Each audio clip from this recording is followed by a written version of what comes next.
Your Excellency, Mrs. Suzanne Mubarak, welcome. I would like to thank you for the efforts that you've been doing, for the initiatives undertaken by you for so many years.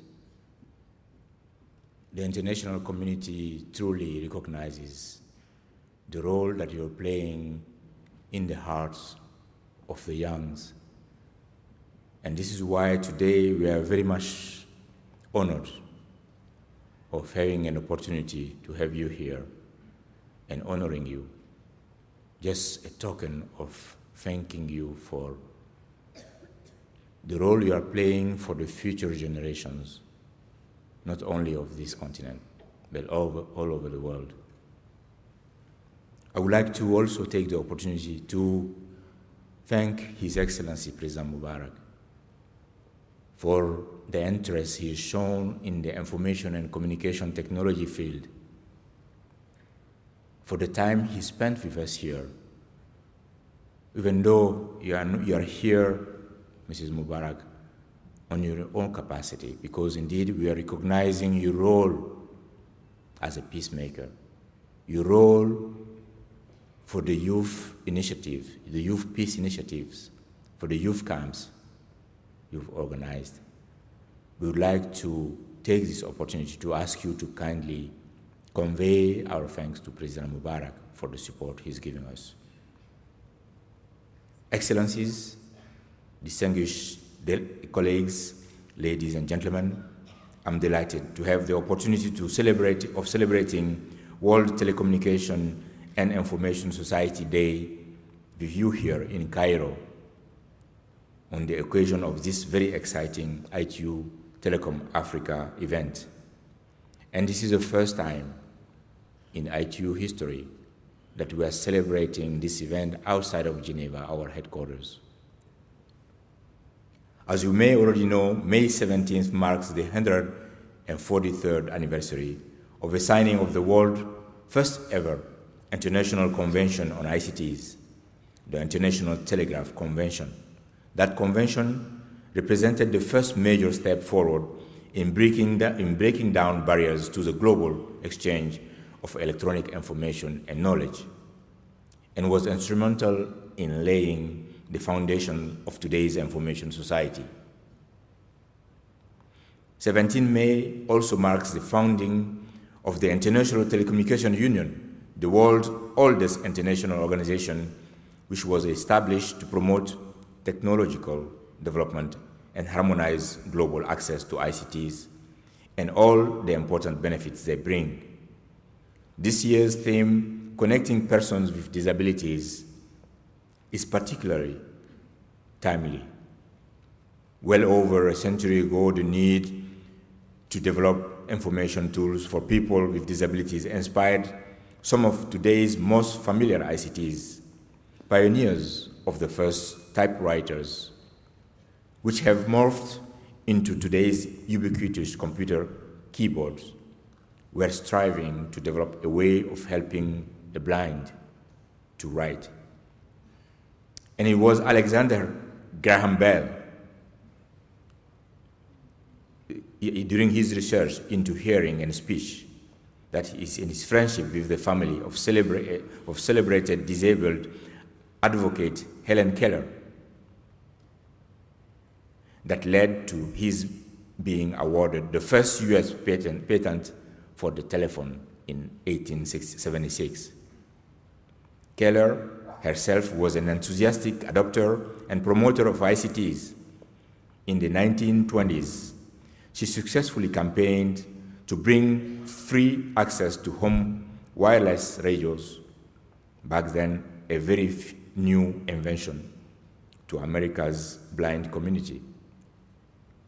She also succeeded in ensuring that US companies introduce dictaphone technology into the workplace to help blind persons integrate into office life.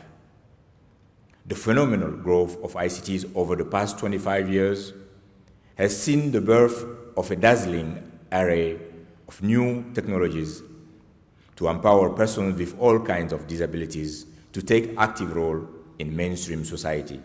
For the moment, however, much of this tremendous potential remains unrealized or inaccessible to the people who need it. At the ITU, we often speak of the digital divide, the yawning gap that separates the wealthy few with access to modern ICTs from those in the developing world who are still waiting to get connected. But there is another digital divide that is just as devastating for those on the losing side. The divide that separates able-bodied people who can readily harness the wonders of today's technologies from those for whom ICTs remain out of reach, often simply because their special needs have not been accorded due consideration. As we know, the concept of disability encompasses a wide range of human conditions. Recent estimates indicate that there are now around 650 million people living with disabilities. Over 300 million of these are of working age, and a full 3/4 of them live in the developing world. Poverty and disability are deeply intertwined in a vicious circle.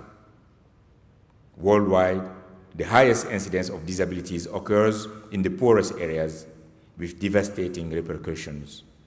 Figures show that in many of the world's least developed countries, fewer than 3% of young girls with disabilities get the chance to attend school. Lack of access to education keeps these youngsters in a poverty trap, unable to advance themselves economically and unable to pass on the benefits of their own education to their children. Certainly, the situation is better in many countries, yet even in the world's most economically privileged nations, this same digital divide persists. All too often, persons with disabilities find themselves marginalized from mainstream society, while the assistive technologies that could dramatically change their lives are priced far beyond the reach of ordinary people. Ladies and gentlemen, ICTs have the great merit of serving as a powerful equalizer of abilities, empowering persons with disabilities to fulfill their potential, realize their own dreams and ambitions, and take their place as active members of the information society that is now becoming the knowledge society. Persons with disabilities have the same needs and desires as the able-bodies.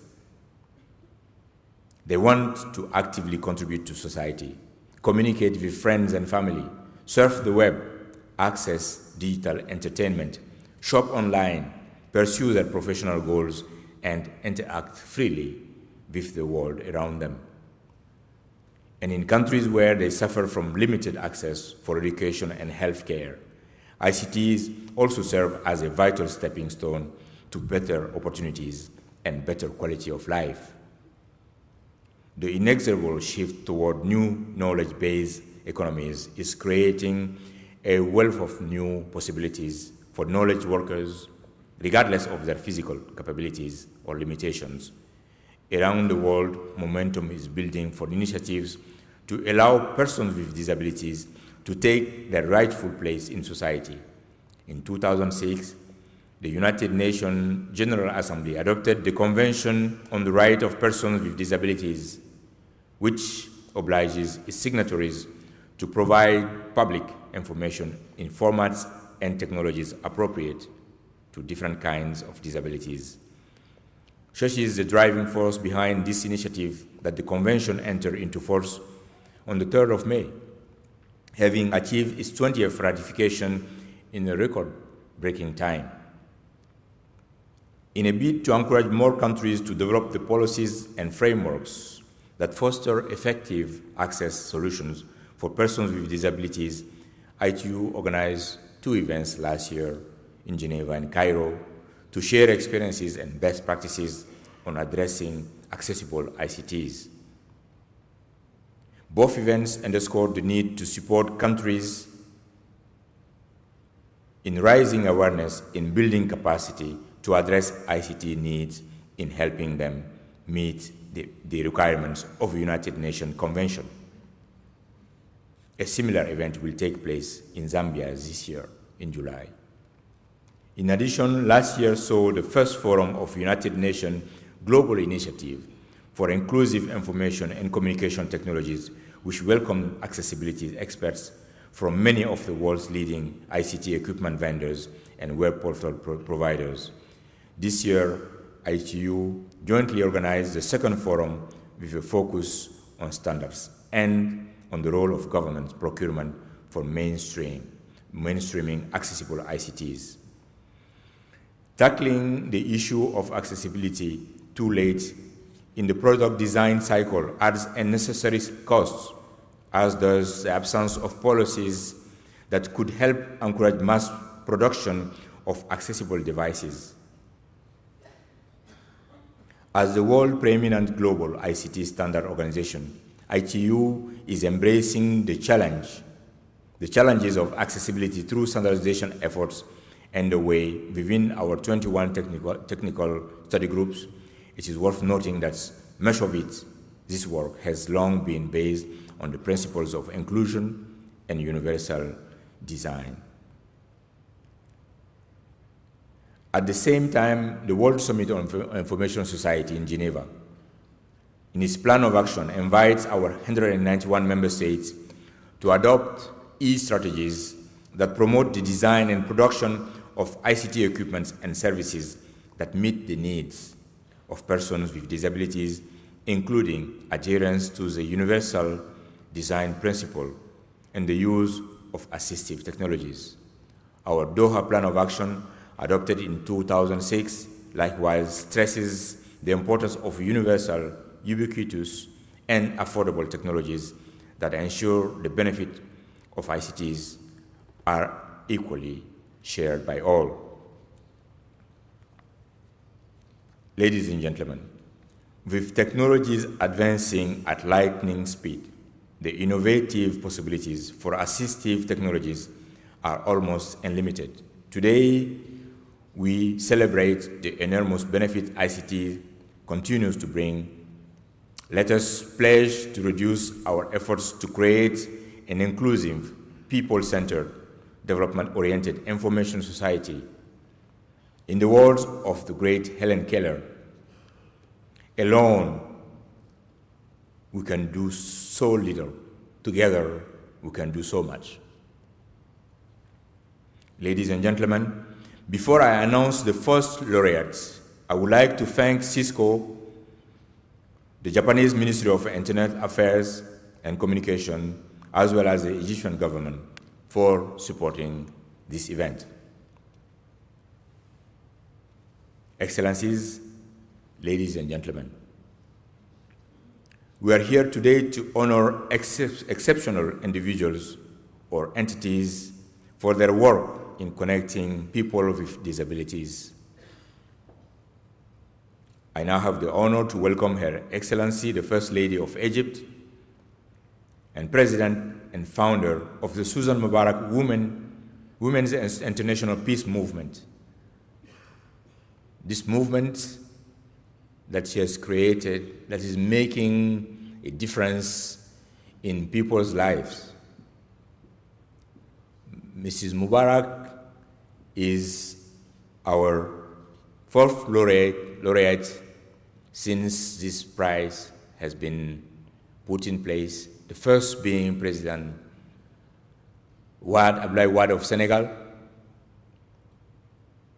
then Mr. Mohamed Yunus, who was the same year Nobel Prize winner, and the First Lady of the Dominican Republic. All those individuals have been awarded as public figures for their personal contributions and dedication, regardless of politics, regardless of government. We want to recognize the fact that individual people who could stay in luxury are getting out there and working with people. We would like to thank you. Mrs. Suzanne Mubarak, our laureate and today's keynote speaker, will now come forward. I would like to invite you to receive ITU's World Telecommunication and Information Society Award.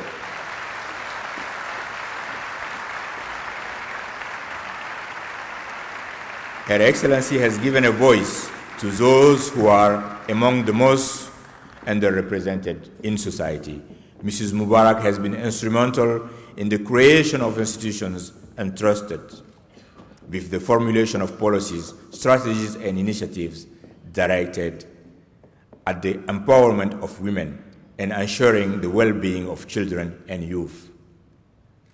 Her efforts on the national, regional, and international levels have been tailored to expand a helping hand to children in greatest needs, the ailing and the disabled, and unleash their potential and sustainable and productive citizens, and above all, to give them hope.